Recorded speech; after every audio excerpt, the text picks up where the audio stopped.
Salut à toi, ici Alinéa Bog, et aujourd'hui je te présente Mamé. Elle est née en 1942, elle a grandi dans 2 pièces, elle a eu 3 enfants et 7 petits-enfants, et comme elle le dit bien elle-même, j'ai eu une vie riche, pas financièrement, mais riche. Avec elle, j'ai décidé de parler de différents sujets. Aujourd'hui, c'est le voyage. Est-ce que, Mamé, tu veux bien qu'on parle de voyage? De voyage? Ouais. Quel voyage? Bah justement, c'est quoi pour toi voyager? Pour toi? Non, pour toi. Ah, pour moi, voyager. Alors, il y a plusieurs sortes de voyages. Il y a prendre marcher, prendre la voiture, prendre le train, prendre l'avion, on part. Ok. Mais voyager, c'est aussi lire, parce qu'on voyage. C'est aussi rêver. C'est une forme de voyage. Oui, voilà, il y a plusieurs formes de voyage. Moi, j'aime bien rêver. Hein. C'est bien mon truc. Hein. De quoi? Je m'invente des histoires. J'invente des histoires. Et tu fais ça depuis toute petite? Depuis toute jeune. Et du coup, c'est quoi, par exemple, tes N'importe histoires? quoi, ça peut... Je monte des scénarios de films, en fait. J'imagine des films. Voilà. Et c'est une forme de voyage. Hein. Avec des histoires complètement... sans qu'une ni tête, des fois. Puis d'autres fois, je recommence. Le lendemain, je prends la suite. Hein, faut pas croire. Têtu. Je fais des séries, voilà. Mais je l'ai toujours fait, hein. Toujours. Et tu te racontes des histoires. Et tu Non. te les racontes à voix haute ou juste dans ta tête? Non, dans ma tête. Par exemple, c'est quoi une de ces histoires que tu viens de me raconter? Maintenant, là, comme ça, je vois pas. Je peux inventer une histoire. Je peux inventer une histoire qui se passe. C'est souvent, ça, de préférence, je les situe au Moyen-Âge ou même avant, hein. Pas dans notre époque. Et pourquoi? Mais comme ça. Je ne connais pas plus que ça le Moyen-Âge, mais je me dis que oui, ça me va de le caler comme ça. J'imagine des histoires. Par exemple, en ce moment, j'imagine facilement une histoire qui se serait passée à la cour du comte de Toulouse. D'accord. Avec des gens qui se rencontrent, avec les possibilités de l'époque, de qu'est-ce qu'on faisait, tout ça. Et je me monte mon petit film. Toi, t'es dans ton film? Non, je l'imagine, mon film. D'accord. Enfin, je monte le film. D'accord. Alors plus jeune, j'étais dedans. Mais maintenant, non. Maintenant, je me contente de prévoir l'histoire, d'actionner les gens, en fait. Hein, voilà. Donc, voilà. Ouais, et à partir de quand t'as arrêté d'être le personnage principal? Je sais pas. J'ai pas mémoire. J'ai dû le faire progressivement, tu vois. Parce que souvent, mes personnages sont pas très âgés, rien, donc je suis cohérente, quoi. Ouais, mais tu pourrais te rêver plus jeune, tu vois. Non, mais là, tu vois, je suis cohérente. Je me dis, non, c'est plus moi maintenant, là. Mais c'est intéressant aussi de faire bouger les autres. Voilà. Et ça te manque pas d'être dans ton... Non, ça va, je monte mes histoires comme je veux, là, comme ça. Non, ça va. Tu prends le temps de rêver des moments. Oui. Mais quand t'étais... du coup, quand tu travaillais, t'avais pas le temps de faire ça, si? Détrompe-toi. Détrompe-toi. Si, parce que je pouvais le faire même en bossant. Hein. Tu sais, quand je faisais mes paniers de pharmacie à la clinique, hein, c'était tellement passionnant, mon truc, que j'avais l'esprit qui vagabondait. Hein. Et puis, puis je le fais le soir, par exemple, quand je vais me coucher, si j'arrive pas à m'endormir tout de suite, je pars dans une histoire. C'est-à-dire, ça m'aide à m'endormir aussi. Hein. Mais je pars dans une histoire, puis j'en laisse une, j'en reprends une autre, je tourne les pages en quelque sorte. Hein, voilà. C'est hyper intéressant de voyager par le rêve. Par le rêve, mais c'est bien parce que tu imagines tout ce que tu veux. Hein. Alors là, vraiment, tu fais tout ce que tu veux. Hein. Et t'allais dans des pays étrangers ou pas? Oui, mais plutôt autour de la Méditerranée. Parce que c'était des pays qui t'attiraient plus ou... Peut-être parce que ça m'attirait un peu, oui. Quand j'étais gamine, vraiment gamine. Quand je commençais à apprendre à l'école l'Antiquité, ça me passionnait. Et je crois que j'ai toujours gardé un peu ça quand même dans un coin de ma tête. Donc je dois situer mes lieux de vie un peu... enfin, mes lieux d'histoire, pardon. Plutôt dans ces coins-là parce que ça me passionnait. Et autrement, le comte de Toulouse, ça m'a toujours intéressé. Le comté de Toulouse, je trouvais ça génial. Qu'ils tiennent la tête au roi de France, là. Ça me plaisait. J'ai pas dit que c'était eux qui m'intéressaient, c'est l'époque. Hein, c'était pas obligatoirement... Oui. Et sinon, tu te souviens de la première fois que tu as eu envie de voyager physiquement? Je pense que j'ai Tu sais, je crois que j'ai bridé mes envies très jeune. Ouais. Donc ça m'a coupé l'envie d'avoir envie. Je n'ai pas souvenir d'avoir eu envie de voyager. Mais par contre, quand j'avais l'occasion de le faire, j'étais contente de le faire. La première fois où vraiment je suis partie en voyage, c'est quand je suis partie en colonie de vacances, j'avais 14 ans. Hein, Et t'es partie où? en Bretagne. Et c'était bien? Ouais. Et du coup, ça s'est passé comment? T'es partie comment et tout? Avec l'école. L'école organisait une colo. J'avais 14 ans et demi. 15 ans. 15 ans. Attends, voir. 15 ans, oui, je Du coup, réfléchis. c'était les dernières années d'école, en fait. Non, j'étais en lycée pro. D'accord, ok. Et maman était toute contente de pouvoir me payer cette colonie. Donc c'était la Bretagne. Alors, j'ai failli pas y aller. Et mon père était malade, comme par hasard. Et papa était très très malade. Et le médecin dit à maman, vous savez, laissez pas partir votre fille, elle ne sera pas partie, qu'on va la rappeler parce que son père est mort. Donc maman prend contact avec l'école en disant voilà ce qui se passe. Bon, ils ont quand même un bon réflexe. On dit écoutez, il y a un professeur qui ne peut pas partir aujourd'hui, qui partira dans quelques jours seulement. On vous laisse ses coordonnées parce que si ça évolue bien pour votre mari, il pourra partir avec elle. Et c'est ce qui s'est passé. Parce que mon père, un matin, est arrivé, il était en pleine forme, parce qu'il nous faisait ça en tout très bien, tout très mal, tout très bien. Et puis il a dit mais elle part. Hein, même si je suis mal dans quelques jours, elle part. C'est une occasion, elle part. Donc j'ai contacté ce professeur, qui était professeur d'éducation physique, qui était toute contente de m'avoir avec eux, parce qu'elle n'avait pas envie de monter toute seule, ce qui fait qu'on est partis ensemble, toutes les deux, et on a rejoint la colo à Paris, parce que ça a commencé par une semaine dans la région parisienne. Alors, ce qui fait que j'ai pas vu Versailles, moi, parce qu'il l'avait déjà fait avant que j'arrive. Moi, j'ai vu un petit peu Paris, j'ai vu Montmartre, ça m'a beaucoup plu. Mais j'avais un problème, c'est que j'avais des chaussures qui me faisaient horriblement mal. J'avais des ampoules. Et ce qui fait qu'on est descendu de la butte Montmartre, on est descendu dans Paris, et en bas, on s'est arrêté pas très loin des Galeries Lafayette. Et j'ai dit, est-ce que je peux aller m'acheter? Alors, on dit, vous pouvez toutes, vous avez une demi-heure de... Et je me suis acheté une paire d'espadrilles. Et ben après, j'aurais visité tout Paris à pied. C'était parfait. Voilà. Et le lendemain, enfin, j'ai visité les Invalides, passionnant, le Panthéon, la Sainte-Chapelle, que j'ai trouvé absolument magnifique. J'en ai gardé un souvenir. Puis on a pris le train à la gare Montparnasse pour partir en Bretagne. Du coup, ça mettait combien de temps? Quelques heures à l'époque. Bon, on est parti de nuit. On a voyagé, on est arrivé le matin à Dole de Bretagne. Et à Dole, on était attendu. On nous avait préparé en fait, c'était une pension de garçons qui était en face de l'immense église. Je ne me rappelle plus si c'était une cathédrale ou comme un machin immense, pas décoré, très, très sobre. Hein, Et on était vraiment en face, dans des grands dortoirs. Enfin bon. Mais moi, je trouvais ça sympa. On était 125, je me rappelle du nombre. Et j'étais très contente parce que ça me changeait complètement. Alors c'était bien organisé en ce sens que dans la semaine, alors les 3 premiers jours de la semaine, c'était les plus grandes qui partaient. Elles rentraient et c'était les plus jeunes qui partaient. Donc j'étais dans les plus jeunes. Donc on faisait les mêmes choses, on allait dans les mêmes endroits, mais elle faisait des groupes de 2 pour que ce soit, je suppose, plus facile à gérer, etc. T'imagines à 125 Voilà. Donc, et comme ça, je suis allée à Morlaix, à Paimpol, enfin bon, j'ai fait le Cap Fréhel, et j'étais au Mont-Saint-Michel. Saint-Malo, le Mont-Saint-Michel. Et je te tanne de ton grand-père pour qu'on y aille encore une fois.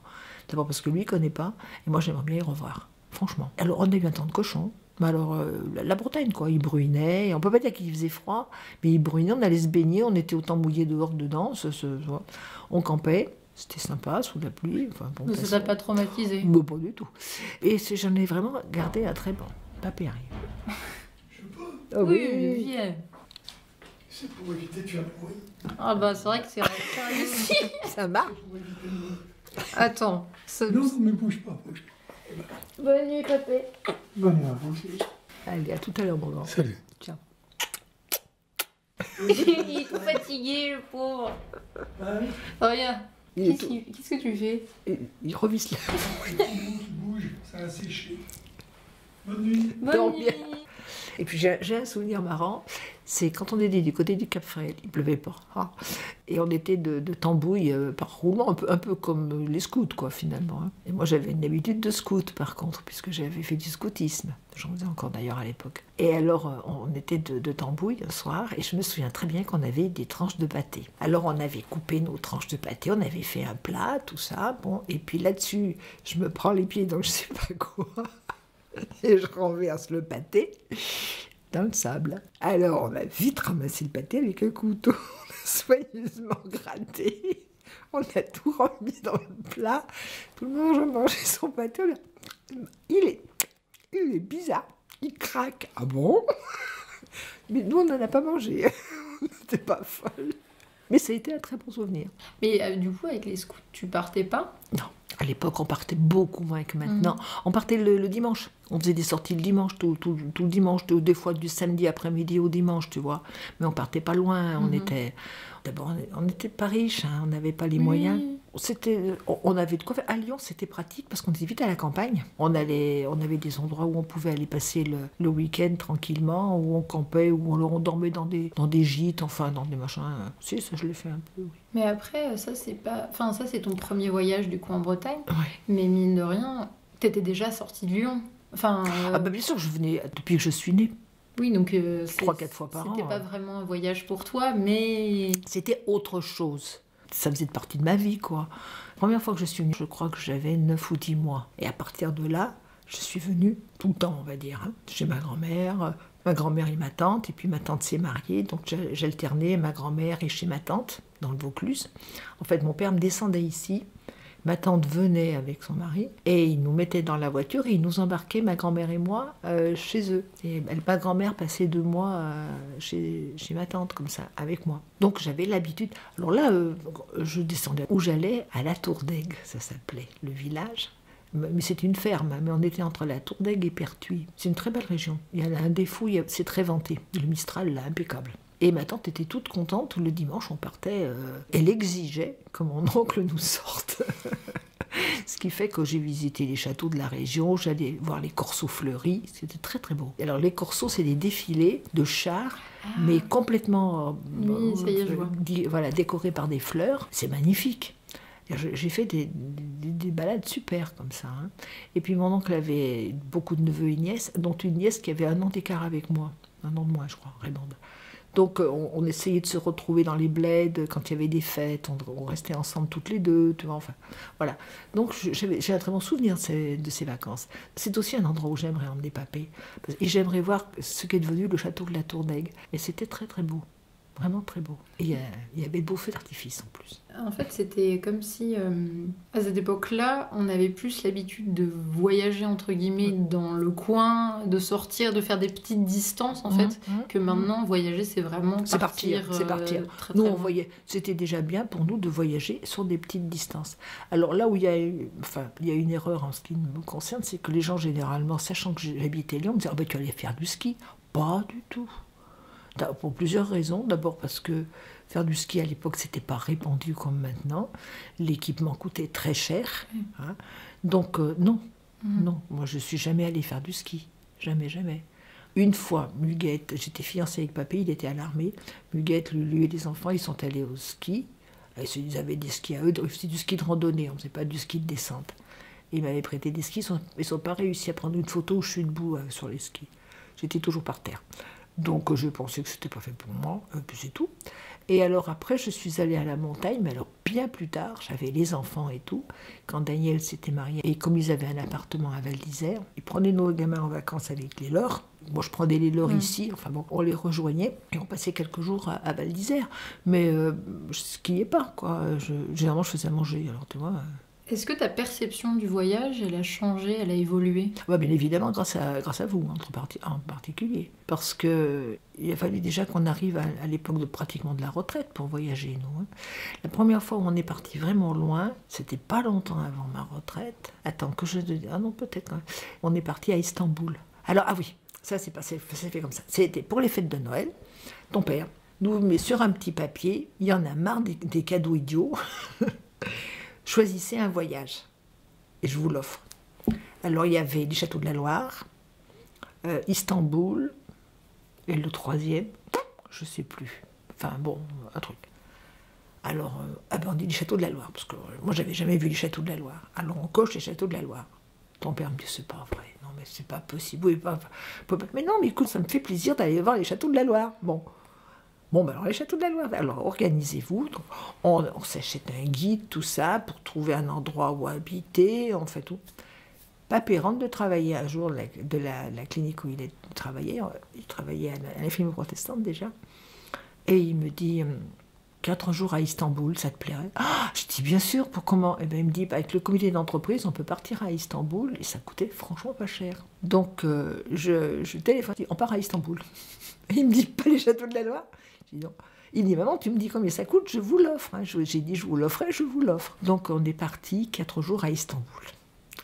Alors là, j'étais un peu craintive, parce que j'avais les souvenirs que j'avais de l'école, Istanbul, la Corne d'Or, les Tokapik, enfin tous ces trucs-là. Je me suis dit, oh là là, je vais être déçue, ça va pas être ça. C'était pas du tout ce que j'imaginais, mais j'étais pas déçue du tout, parce que vraiment, je me suis régalée. Mais vraiment. Et t'as pas eu peur de partir? Pas du tout. Non. Pas du tout. Alors là, franchement, pas du tout. On est parti en avion. C'était la première fois que tu prenais l'avion? Pour mes 40 ans, Papé avait eu un fournisseur de la clinique qui lui proposait d'aller visiter un laboratoire du côté de Poitiers. Et il dit, moi je veux bien, mais je viens avec ma femme. Oh, puis tu veux bien évidemment, elle vient avec vous. En plus, ils nous connaissaient tous les deux. Et ça tombait avec mes 40 ans. Puis, donc, alors on n'est pas dans un coucou pas possible. C'était un petit avion, on était une douzaine dedans. Et les sièges, c'était des toiles. C'est terrible. C'est terrible. On est parti avec ça. Donc ça, c'était mon baptême de l'air, c'était ça. Ça t'a fait peur, le baptême de l'air? Pas du tout. Non, pas du tout. Papé était tout content que je prenne l'avion. Et non. Au retour, ça a été un peu mouvementé parce qu'il y avait un vent épouvantable. Ce qui fait qu'au lieu de revenir directement sur Lyon, ils sont descendus dans la vallée du Rhône, pratiquement à la hauteur de Valence, pour remonter, pour avoir le vent dans le bon sens. On était secoués dans ce machin, j'ose pas dire.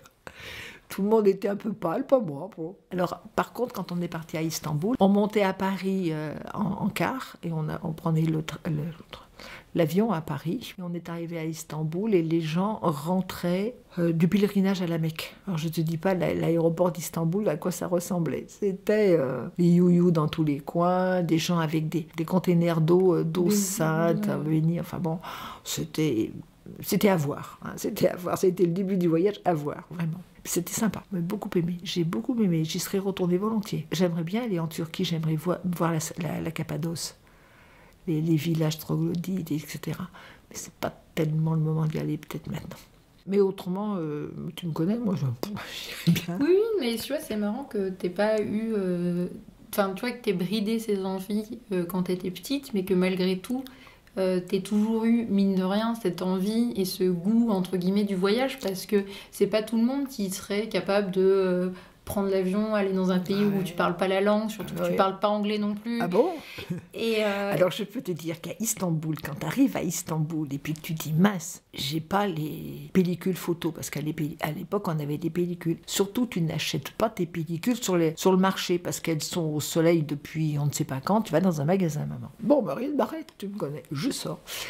Je rentre dans un magasin, une épicerie, et puis je lui dis, excusez-moi, en français, je lui dis, excusez-moi, et je lui dis, photofilm. Pas trop mal, hein, quand même, pour quelqu'un qui parle pas la langue. Le gars me comprend, parce qu'en même temps, je lui mets l'appareil photo. On sort sur le devant du magasin, et il me fait voir que je devais aller par là-bas. Et puis il me fait comprendre que c'était loin, c'était vraiment là-bas au bout. Alors j'y vais, j'étais en plein Istanbul, hein. Je me fais accoster par un vendeur, parce que partout il y avait des vendeurs, et je lui dis non, photofilm. Ah oui, alors il me faisait signe, donc j'étais dans la bonne direction. Finalement, arrivé à un moment, je ne voyais vraiment pas où c'était. Puis il y en a un à qui je demande, il me dit yes, et il me fait comprendre 2 rues et que je tourne à droite. Bon, alors je compte 2 rues. T'as compris à droite? Il m'a fait le signe, j'ai compris. Non. Il était peut-être aussi bon en langue que moi, il m'a fait signe. Et là, je voyais pas Kodak, Alpha, rien du tout. Puis je vois un magasin de sous-vêtements, et je peux te dire que les dames, elles sont peut-être voilées et tout ce que tu veux, mais leurs sous-vêtements, Bon, un magasin de sous-vêtements, et qu'est-ce que je vois au fond du magasin de sous-vêtements? Tout un mur de pellicules photo. Bien, hein. J'étais très fière de m'être débrouillée toute seule comme une grande. C'était un voyage organisé Oui, c'était un voyage organisé, mais on était arrivés, et pour se reposer un petit peu, parce qu'on était parti de Lyon en car, c'est un peu crevant, on avait quartier libre en quelque sorte. Hein. Après, on s'est réunis, on est allé manger dehors, enfin bon. Mais là, on avait un moment de quartier libre, donc j'en profitais pour aller chercher mes pellicules photos. Et puis ce que j'ai oublié de dire aussi, c'est que j'avais fait une belle boulette, c'est que j'avais complètement oublié de prendre mon argent que j'avais préparé, il était dans le placard à la maison. Donc on est parti avec 200 francs dans la poche. Mais j'avais Catherine qui était avec nous, parce que Catherine avait pu venir, en payant un peu plus cher, elle avait pu venir. Alors elle me dit, écoute, moi je suis complètement fauchée, mais j'ai ma carte bleue. Donc, astuce, si tu tires des sous maintenant, dès qu'on arrive à Lyon, on remet vite des sous sur mon compte et c'est bon. C'est ce qu'on a fait. Parce que vous n'avez pas de carte bleue?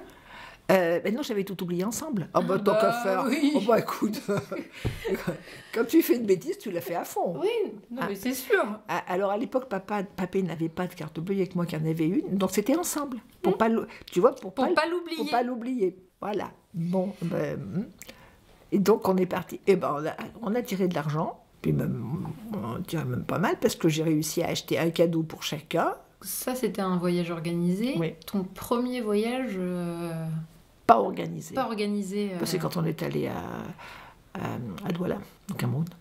Parce qu'autrement, après, on est allé en Turquie. C'était aussi un voyage organisé. Après, on est allé aux Pays-Bas. C'était un peu plus compliqué parce que pour partir, on partait tout seul. On se retrouvait aux Pays-Bas. Et on se retrouvait à l'aéroport Schiphol. Et bien, comme aéroport, c'est... Surtout quand tu parles que le français. C'est tout. On est arrivé. On sort de notre avion et puis il fallait récupérer nos bagages. Et naturellement, on arrive et on ne trouve pas nos bagages. Et tu ne te fais pas comprendre dans ce foutu pays. Hein. Donc, bon, alors papy, oui, j'ai dit, attends, on va y arriver. Alors, j'ai fait du systématique, j'ai fait tous les endroits où on pouvait avoir des bagages. Tout d'un coup, j'ai dit, regarde là-bas, il y avait nos deux valises qui nous attendaient. Elle tournait seule depuis 3 heures. Voilà, mais cool, tu sais. On a récupéré nos bagages, mais c'était très beau comme voyage. On faisait les musées, c'était le thème. On y était allé pour voir les musées surtout. Magnifique, magnifique. En même temps, on n'a pas vu que les musées, mais on a vraiment gardé un très très bon souvenir. Alors c'est là qu'au retour, il fallait que je valide mon billet, tu sais, bon, quand tu parles que le français. Alors, je cherchais quelqu'un, Air France, que j'ai... Ah bon, il te répond en anglais. Puis tu dis non, en français. Et il te répond encore en anglais, il te répond en allemand. Bon, bon, alors non. Mais très gentiment, il s'appelle un collègue qui parle pas mieux, puis un autre. Puis finalement, il y en a un grand noir, je me rappelle, qui parlait 3 mots de français, mais pas 4, mais qui me dit oui, et puis il me fait voir les bornes. Tu sais, et moi, les bornes, je ne savais pas. Maintenant, je sais faire. Mais à l'époque, je ne savais pas. J'ai dit, pétard, je me trouve une borne qui me parle en anglais ou n'importe, qu'est-ce que je fais, moi? Alors, j'ai fait, non. Ils étaient tous morts de rire, mais ils ont bien compris ce que je voulais dire. Donc, il trouve une collègue qui parlait pas mieux le français que lui, mais qui apparemment connaissait mieux le truc. Donc, je lui fais voir et je lui fais comprendre que je voulais... Yes. Alors, donc, du coup, elle te fait signe d'attendre. Elle me fait signe, non, yes. Alors, elle réfléchit, elle me fait signe comme ça. Le nombre de... Comment t'expliquer de comptoirs, en quelque sorte. Elle me fait 5. Là, je tournais de ce côté-là, et là... À droite? À droite, oui. Mais elle était à côté de moi, elle me fait 5 et 1. Alors, je lui dis 5 et je tourne. 10. Donc, d'accord, on s'embarque. J'arrive, et effectivement, je vois KLM, tout ça. Donc, je présente mon billet, puis je lui parle en français, la dame, et qui me répond en anglais. Bien. Alors, bon, mais elle enregistre mes bagages, elle me valide mes billets, tout ça, bon, ça va. Et puis, je lui dis, excusez-moi, mais l'embarquement... Alors, mais alors j'ai cru qu'elle me mordait. Hein. Alors, j'ai fait, bien. Ouh. Tout le monde se marre, mais n'empêche, elle prend un stylo au rouge, et sur mon machin, elle marque A27, je m'en rappelle encore, A27, qu'elle me cercle en rouge. Et puis elle me le tend. Mais j'ai dit, merci madame. Oui, et c'est où?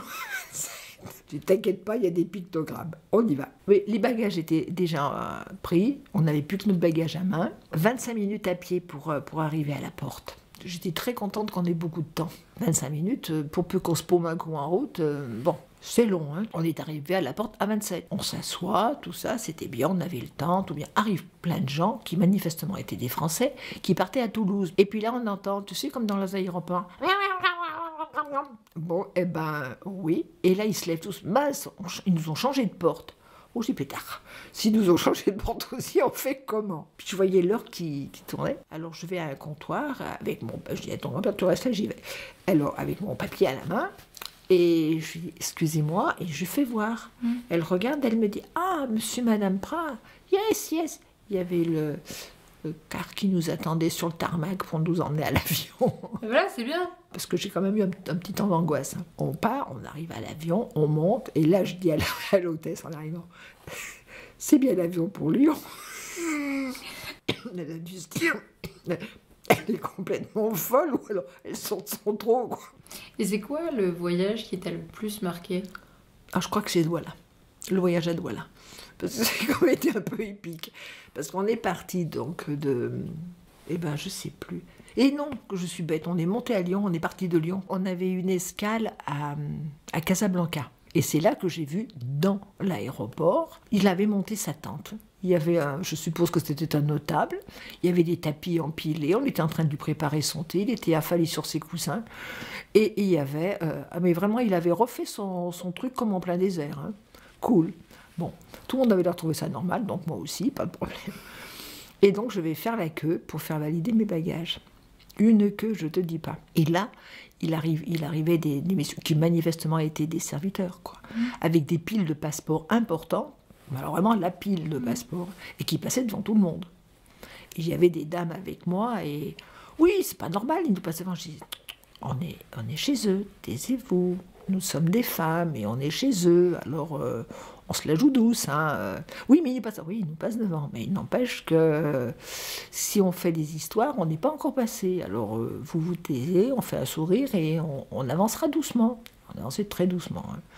Et elle ne s'arrêtait pas de râler, Tout d'un coup, je vois un des employés de l'autre côté de l'îlement qui me fait signe. Alors je lui fais moi, il me fait oui, donc je m'approche et il me dit qu'est-ce qu'il vous faut madame? Je dis il faudrait valider. Il prend mes papiers, mes enregistres, il me dit elles ne sont pas encore passées elles. Comme quoi j'avais pas tort. Et donc là on avait attendu un peu plus de 4 heures. Bon, on prend l'avion pour partir à Douala. Et quand on monte dans l'avion, on nous dit nous ferons une escale à Ouagadougou, une escale technique. Ça c'était pas prévu, mais on n'est pas. Hein. Donc on part. Et puis on amorce la descente sur Ouagadougou. Et puis bzoum, on sent que l'avion remonte. Et là, le chef de bord, qui est une femme d'ailleurs, nous dit nous ne descendrons pas à Ouagadougou, nous allons faire l'escale technique. Alors je ne sais plus où est-ce qu'on l'a fait, honnêtement, parce qu'il y a des tirs d'armes à feu sur l'aéroport. Bon, bah d'accord. Déjà, on était partis en retard de Casa. On avait fait une escale qui n'était pas prévue, avec un détour qui n'était pas prévu. Je me dis, pétard, il nous attend pour 11h du soir. Enfin bon, passons. Alors on était déjà passé minuit, 1h, tu vois. On est arrivé à 2h30 du matin. Alors, l'aéroport de Douala, je ne sais pas si tu en as le souvenir. C'est pas mal, hein. C'est très bordélique. C'est un hangar. Un hangar. Il y avait 2 néons à 4 mètres du sol et peut-être même plus haut. Et puis pour les bagages, eh ben le tapis il était complètement en panne. C'était une espèce de dégueuloir qui balançait tous les bagages. Et il y a 3 avions qui étaient arrivés en même temps. Oui, c'est les porteurs qui les balançaient, les valises. Et il y avait 3 avions qui étaient arrivés en même temps. Donc tu vois un peu le monde qu'il y avait. Et les bagages, c'était un monceau de bagages. Hein. Alors papé me dit, attends, tu restes là, je vais voir. Puis tu voyais les valises qui volaient en l'air et tout. Il revient, il me dit, j'attends qu'ils aient trouvé. Il m'avait dit, maman, attention, il va y avoir des porteurs. Alors déjà, les seuls qui sont vraiment autorisés, ils sont habillés en vert et ils ont un gros cas dans le dos rouge. Les autres, surtout, tu ne les laisses pas approcher parce que tu n'es pas sûr de retrouver tes bagages. Puis il me dit, c'est pas la peine, moi je serai là, tu n'es pas besoin de prendre un porteur. Alors, finalement, ton grand-père me dit, j'y retourne. Il y retourne. Il revient avec une des valises, on en avait 2. Je m'assois dessus. Ça, je savais où elle était, et au moins, j'étais assise, parce que j'étais plantée. Hein.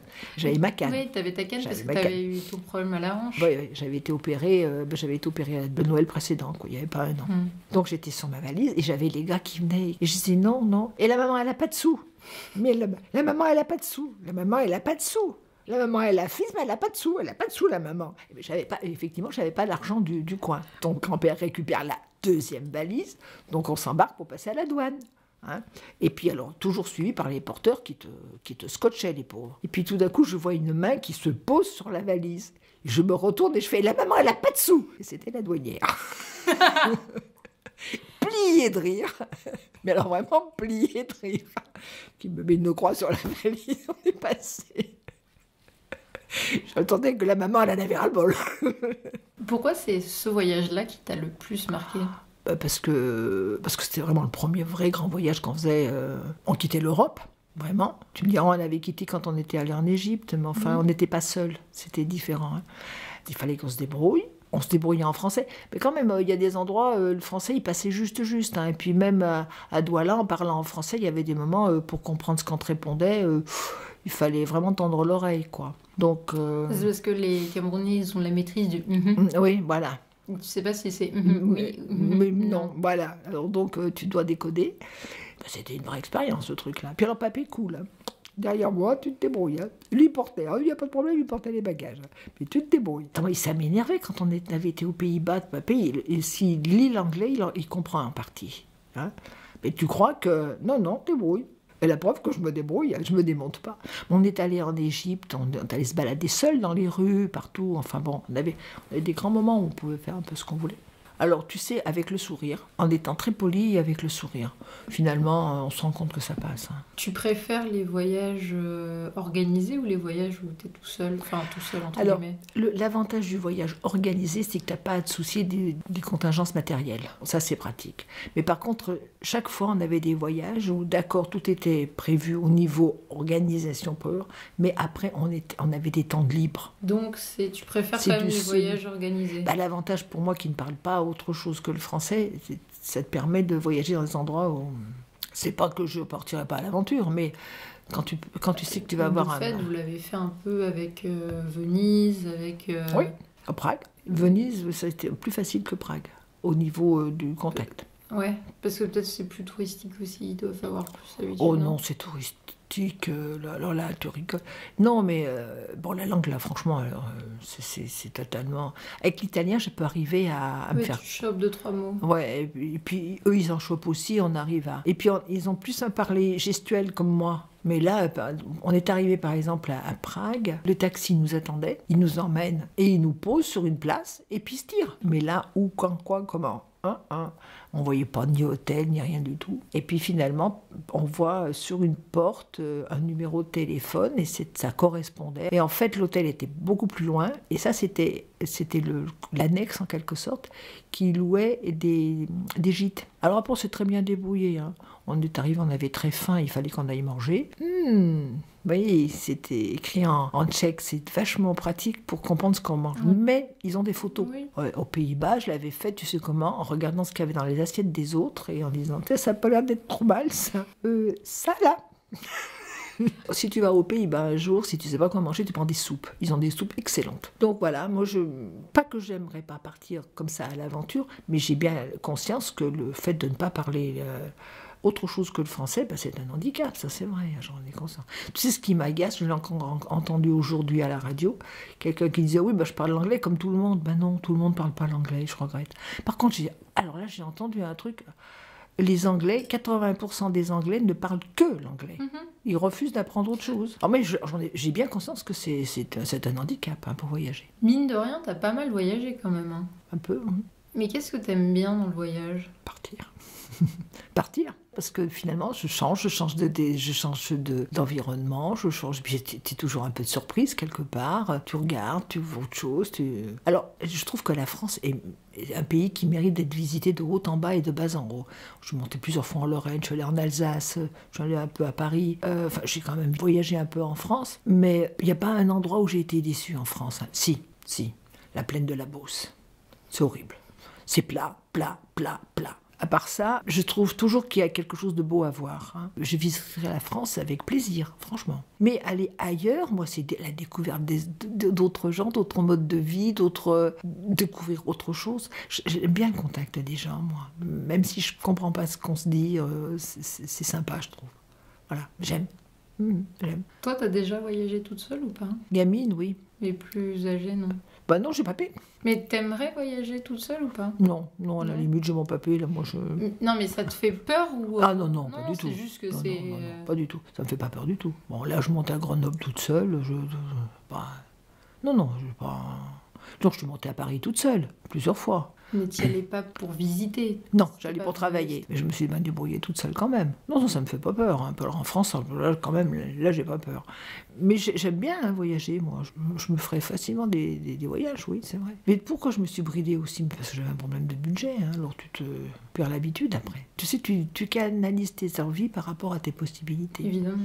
Et si t'avais un truc à dire à propos de quelqu'un qui ose pas se lancer dans le voyage, tu dirais quoi? Qui n'ose pas se lancer, ben, je dirais d'abord qu'il perd une belle occasion de découvrir, ça déjà. Et puis, ben, je lui dirais, mais analyse pourquoi tu ne veux pas. Qu'est-ce qui te fait peur? La rencontre des autres, la peur de... Je dirais, ben, et tente le coup, puis ne le fais pas tout seul au départ. Hein. Fais-toi accompagner, pars avec quelqu'un, mais ose le faire. Une fois que tu l'as fait une fois ou deux, après tu oses le faire. Tu te dirais quoi, toi de 10 ans? Ben, apprends l'anglais. J'ai essayé, hein. Honnêtement j'ai essayé. Je crois que j'ai un problème d'oreille ou je sais pas quoi, je n'entends pas correctement là. Alors j'aurais dû l'apprendre l'allemand, parce que ma mère parlait mieux l'allemand que le français. Mais mon père, pour des raisons de reste de guerre, ne voulait pas entendre parler allemand à la maison, pas pratique. Mais même l'anglais, en fait, c'est hyper difficile de l'apprendre si tu l'entends pas. Si tu l'entends pas, ouais. Voilà. Mais je me rends compte la richesse qu'on a, nous, avec Internet, mais aussi avec les films, de pouvoir les voir Oui, en maintenant. version originale. Parce que mine de rien, même si t'as pas l'impression de comprendre, moi je sais que je me suis habituée à l'anglais aussi comme ça, et à l'espagnol, et apprendre une langue sans l'entendre et sans la parler, c'est très très difficile. Hein. Ma mère a appris le français en allant au cinéma. Des méthodes aussi, parce que mais je n'ose pas...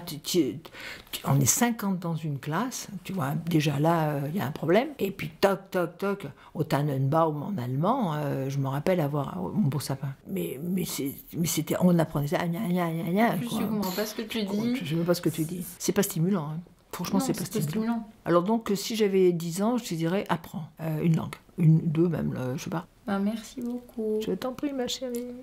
Merci à toi qui as écouté cette petite discussion. Si tu as aimé, n'hésite pas à partager aux gens que tu aimes, à commenter, à liker, bref, à faire connaître ce petit podcast. En revanche, si tu n'as pas aimé, n'hésite pas à commenter aussi pour nous laisser tes conseils et de partager aux gens que tu n'aimes pas. T'inquiète pas, on se chargera d'eux. Sur ce, à bientôt!